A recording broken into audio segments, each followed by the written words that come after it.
Hello everyone, আজকে আমি লাউ শাকের পাতা ভর্তা বানাবো। তো এই যে লাউ শাকের পাতাগুলো কুচি কুচি করে কেটে নিয়েছি। এদিকে কয়েকটা রসুন দিয়েছি, তারপরে কাঁচামরিচ দিয়েছি। এগুলোকে আগে একটু ভেজে নিব তেল দিয়ে হালকা করে।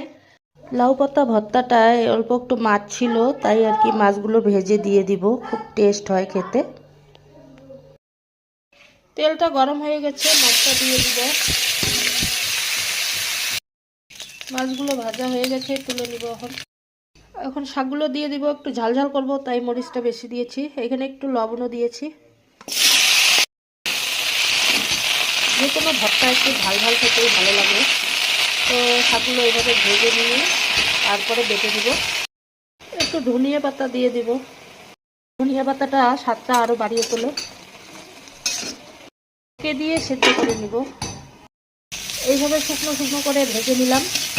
এখন এটা ঠান্ডা হয়ে গেলে বেটে নিব। এগুলো আর কি ভেজে নিয়েছি, এখন মাছের সঙ্গে এগুলো বেটে নিব। বেটে নিচ্ছি এখন।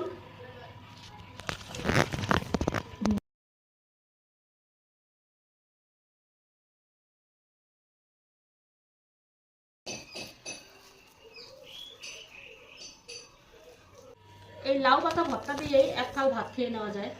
তো ভর্তা করছি, আপনারাও এভাবে ভর্তা করে খাবেন, খেতে খুবই টেস্টি হয়।